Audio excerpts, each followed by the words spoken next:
It's time.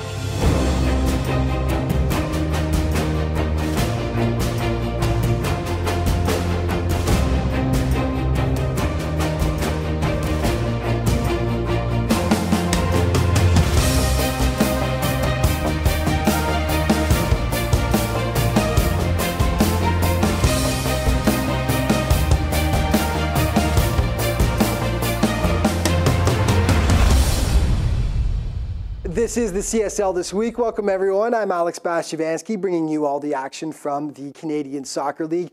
On the show this week, a closer look at Toronto, Croatia, one of the most storied franchises in all of North American soccer, plus a feature on Marin Grgic, from year to year, one of the top snipers in the Canadian Soccer League. But first, let's get to the game highlights. And, without question, the York Region Shooters have been the class of the CSL so far this season. Heading into their game on Sunday, the Shooters were the lone remaining unbeaten team in the league, with a tie being the only blemish on their record. Could they keep the hot streak going against Niagara United?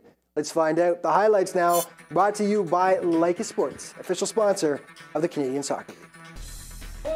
The Shooters were unbeaten in 7 games to start the season. Heading into this contest, Niagara United knew it was going to be a tall task to knock off the powerful Shooters. Early on, though, they get a glorious chance. Mohamed shoots high, and he had Efrain Cirillo screaming for the ball wide open in front, and Mohamed knows he should have laid it off. All the scoring comes in the second half. 49th minute, Mohamed atones for the earlier gaffe in a big way. Fights off 2 defenders and lets it rip past Emmanuel Hamiltonis. 1-0 Niagara. That's Mohamed's 5th of the year. Just 3 minutes later, though, York strikes back. Gorgeous passing.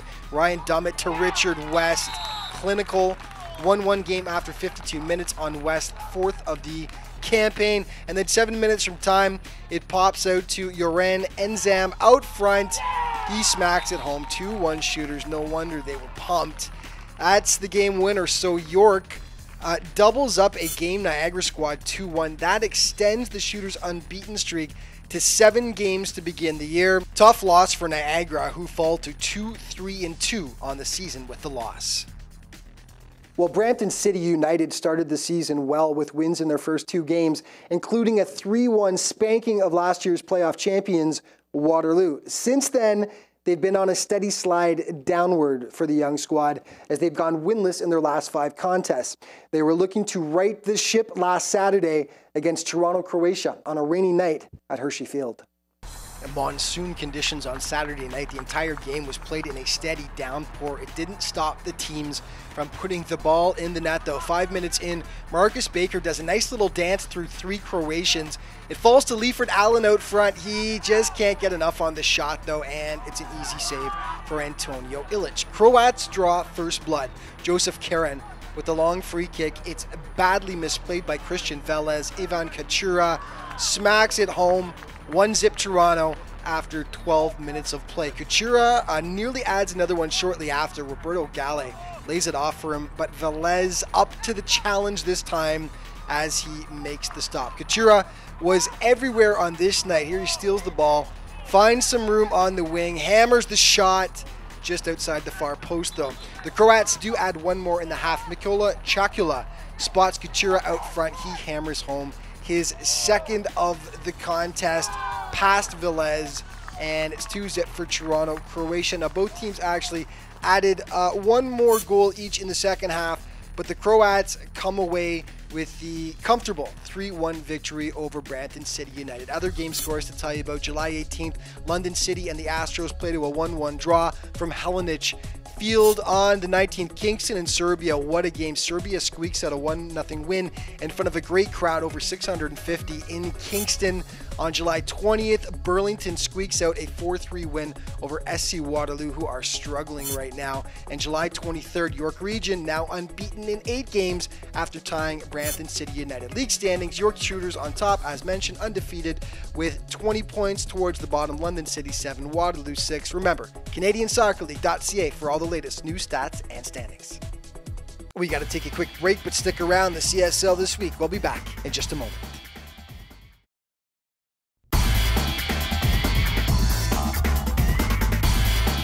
Welcome back. Well, it only takes the mention of one name to send shivers through defenders around the CSL. Grgic. As in Marin Grgic. Year in, year out, the striker is an absolute terror up front, and he's continued his goal-scoring ways this season for London City, currently leading the CSL Golden Boot race with 7 goals in 6 games. Marin Grgic, this week's CSL Player Profile, brought to you by Olympic Trophies, official sponsor of the Canadian Soccer League.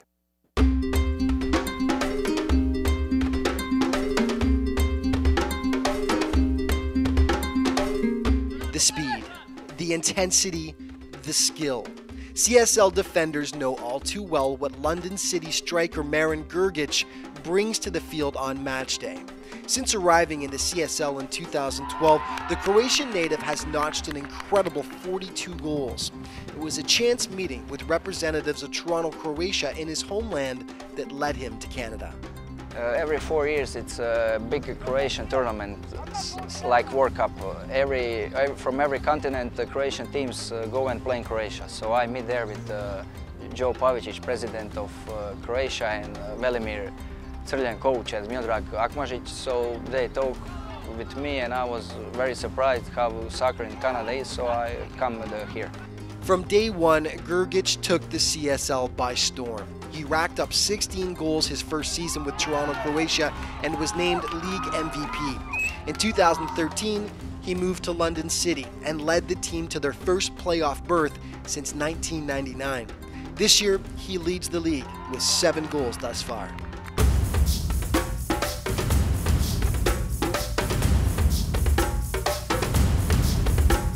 Marin brings a lot to this team. He have amazing feeling for scoring goals.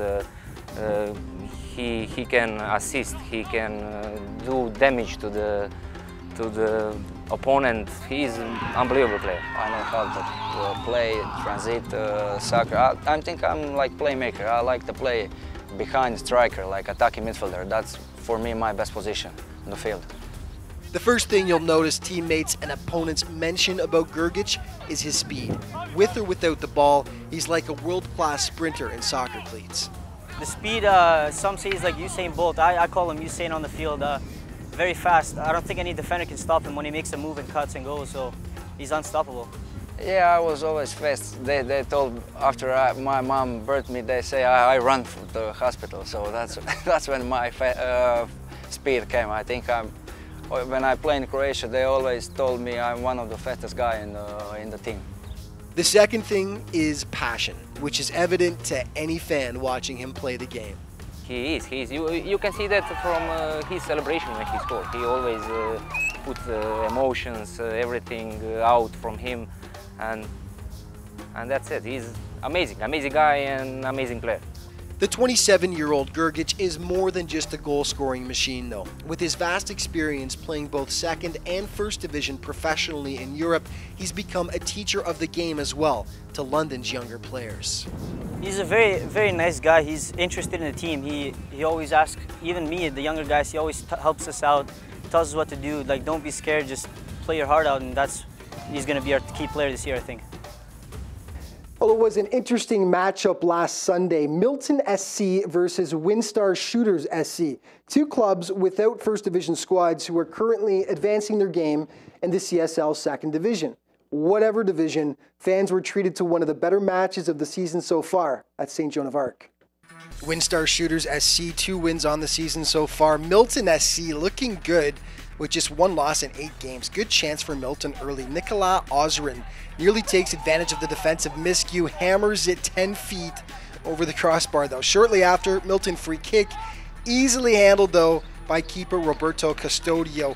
Milton draw first blood. Ozrin slides it to Jasmine Halchik out front for the easy little tap in right there. 1-0 for Milton SC. But the Windstars get it back off a gorgeous solo effort by Isaiah Page.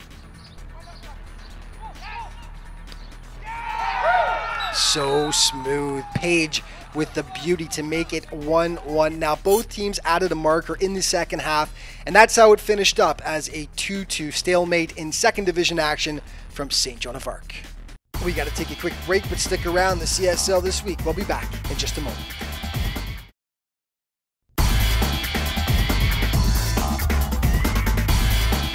Welcome back. I'm joined in the studio now by CSL Youth Director and also actually the Director of the Canadian Academy of Football, Phil Ionati. Phil, thanks for joining me, buddy. Always a pleasure. My old co-host on the show from a couple of years ago as well, so familiar stomping grounds for Phil. And we're going to talk about his current role and what he's up to these days. And really for you, Phil, the importance of having a proper youth structure here in Canada.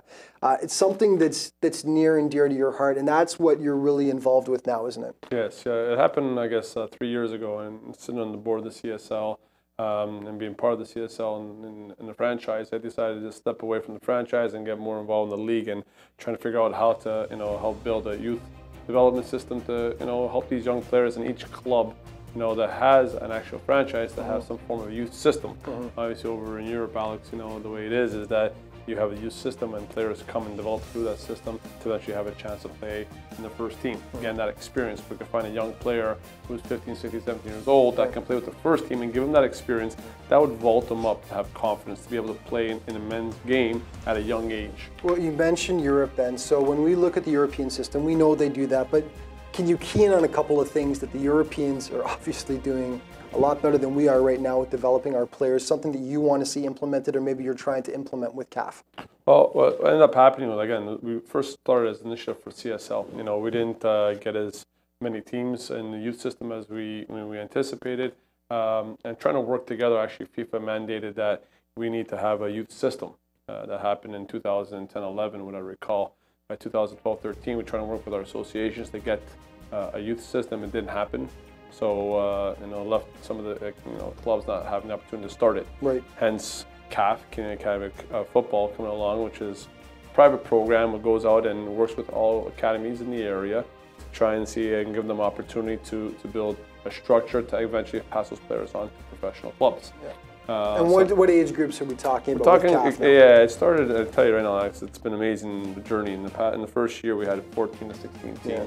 Last year, we vaulted up to 42 teams, and now we're at 100 plus teams. Right. So the demand is there. The question comes down to, is putting the structure in place and helping CSL teams too, who don't have that youth system, to have a youth system to put those teams in there so they can play and eventually have their kids go and play with the first team or the reserve team, and making them see that clear pathway. Right. And there's some great academies that are part of it. The key about CAF is that the people that are involved in it, the coaches, the academy people, the CSL teams. Can we get MLS teams? Who knows? This is something TFC could eventually want to be part of. Why not? If it's all about player development and the structure is good and the coaching is good.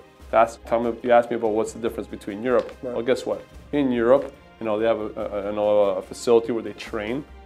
Players have a place to go. TFC has a great complex. Right. How can we help that? How can we develop something like that so these kids have somewhere to go to, somewhere to look at, somewhere to strive towards? Germany, $1 billion in the past 10 years into player development, Alex. Absolutely. $1 billion. Yep. Who won the World Cup? Yep. There's a reason. You invest into your youth, you help them, you grow, you put good structure in place, you have the right coaches, the right environment, and something for them to strive towards. Every young kid playing hockey wants to play NHL. Yep. We have to build that over here. You have to have that goal to be able to go for, exactly. And I remember a couple of years ago when you came on the show and we first talked about CAF, I went out and filmed some highlights for CAF, and there was a few games going on one field, one after another. Last year I went out, and you had 6 fields going at once, but always going throughout the day with all the different academies, all different age groups. It's amazing how it's taken off. Yeah, and it's exciting. And as you grow, you got to surround yourself with good people, and we have, right? Again, there's some academies there that have coaches there, or people who own academies that have been around and involved in the game for a long time. Right. That's important. But the key is how do we connect ourselves with a professional program, whether it be CSL teams, whether it be European clubs, and more importantly, how do we have a national league here in Canada so we can have the players stay here? It's great to have TSC, and all these teams that play in MLS. We need a Canadian national league where we're talking about why do we make the World Cup in '86? Yep. Because we had a league here. Players had somewhere to play. We need Canadian players having the opportunity to play at a high level consistently, right? And having that opportunity. Some of our players here are considered foreigners in the MLS. Right. Like that, that hurts. I take that personal, right? It's a North American league. How are Canadian players, that are working so hard to have that opportunity to play not getting the same chance. So we have to build something. We have to take ownership. We have to take the accountability. We have to fight for them, and we have to give them that chance. One of the things you're really excited about where CAF is going is you just finished your first futsal season. And it went really well. I came out and watched some of it. The level of talent was incredible, and the excitement of the games. And you got some good crowds out too, actually. Yeah, it was nice to see you out there and seeing exactly what's happened and the growth of it. In this past outdoor season, again, same thing. You know, grown double-digit numbers. So that's exciting. This coming season, you know, we're launching our first indoor program. Excellent. Right. Indoor and futsal. Okay. So it's going to be pretty exciting. Everything will be available on the website in August, so it's very easy to do it. You just go to the website, check it out.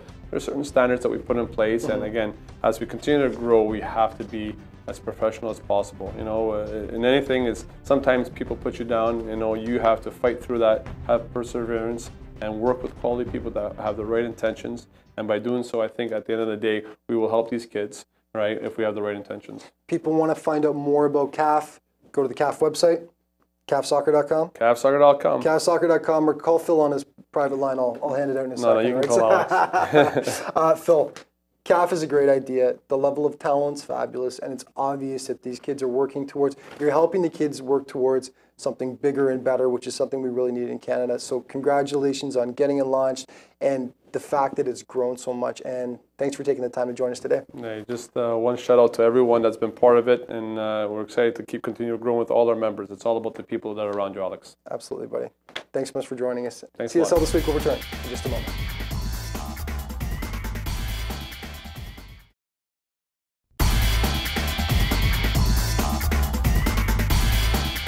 Welcome back. Well, with a history stretching back to 1956, Toronto, Croatia is one of the oldest and most successful clubs in North American soccer. With championships at all levels to back up that claim, they're continuing the tradition today and have carved out a special place in the hearts of the Croatian community. Toronto, Croatia, this week's CSL team report brought to you by Days Inn, official hotel of the Canadian Soccer League.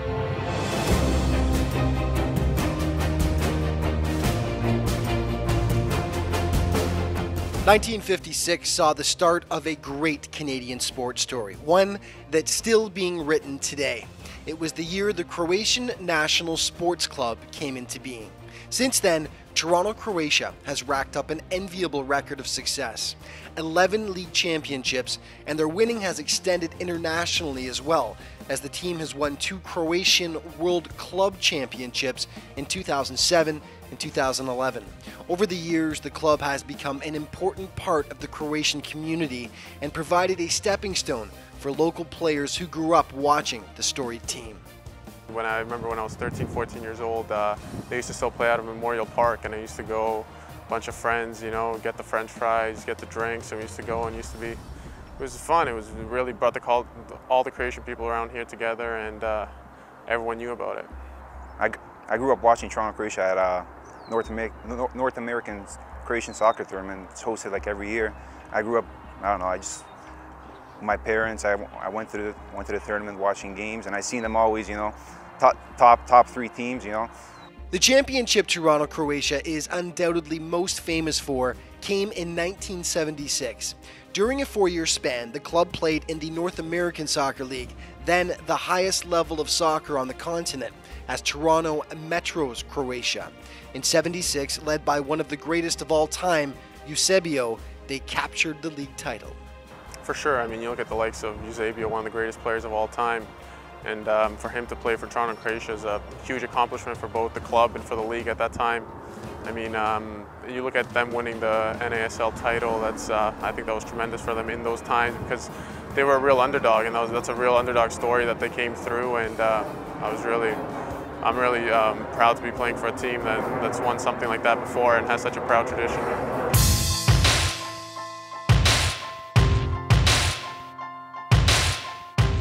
Today, the club plays on a slightly smaller scale, but their success continues. 5 CSL titles since the turn of the century. Last year was a bit of a shock for the Croats, however, as they were eliminated in the playoff semifinals by eventual champions Waterloo. That loss to Waterloo, I mean, we knew they were going to be a tough team. They were the team to beat. If we can beat them, we can beat anyone. We gave them a good game, I thought. We went to shootout. I think that's 50-50. You know, goalie goes one way, goalie goes the other way. He ended up making one save, and I didn't make any, and what can you do? So far this year, the Croats sit mid-pack in the standings. They've taken a different approach in comparison to other seasons. Before, we've had a lot of guys come from back home. This year we've brought in and incorporated few players actually from the B team, and we're trying to get a bit younger because some of the guys that we had before were older. So, I mean, it's a growing process. I think everyone in the club knows that. We're not satisfied with the results, but I mean, we're looking forward, trying to build the players up, and hopefully the results are going to turn around soon. One area Croatia has been especially strong the last few seasons is on defense. They're led by the duo of Joseph Karen and Sven Arapovic, who's the reigning two-time CSL Defender of the Year. First of all, he's a captain. He brings leadership, that's first of all. He brings leadership. He's great on the ball. Like when the ball comes up the air, he clears every ball. Again, he's calm on the ball too. He also had a few goals last year. He comes off, you know, he scores the crucial goals. He's just that type of player that's going to give it his all every game. I've had the honor of playing with Keran right now for, I think, about 3 or 4 years, and he's taught me a lot. He's definitely, hands down for me, the best center back in this league, and he's great on the ball. He's a very strong player, and he's also really dangerous off set pieces. I mean, he scored, I believe, 8 or 9 goals last year, and he's just a phenomenal player. Ainsley Deer is a veteran that adds another element of stinginess to the Croatian defense. Add to that the presence of reigning CSL Goalie of the Year Antonio Ilic, and the Croats are one tough team to score against. Tremendous goalie. I mean, he's a big guy, and for a big guy, he can really move around quickly. He's a humble guy, but over the years, he's really gotten up. He talks a lot more now in the game. He's more commanding, and I mean, he's a great goalie. Where Croatia has struggled this season has been offensively, which is an area they've traditionally excelled. Veteran Hayden Fitzwilliams adds punch, and youngster Endes Handunovic has notched 2 goals, but sitting mid-pack isn't enough for the storied franchise. They've recently secured the services of 3 European players who will arrive next week, reinforcements the Croats feel that could put them over the top. For now, though, they've set a modest goal. I mean, like always, our first goal is to get into the playoffs and finish as high as we can. We got a good team. We still have the majority of the core of the team is here. So, I mean, as the season goes on, these younger guys are going to learn a lot more. So, I feel like we could be dangerous in the playoffs. And before we go, a look at the Play of the Week brought to you by Olympic Trophies. And how about Isaiah Page of the 2nd Division WinStar Shooters making mincemeat of the Milton defense here, and then he smokes it past Ferris Effendi. Isaiah Page with the Olympic Trophies Play of the Week. And that's all the time we've got for this week. Just remember, though, to head to CanadianSoccerLeague.ca for all the latest news, stats, and standings. And you can hit the league up on Twitter at CSL_soccer. Thanks for watching, folks, and we'll see you next week.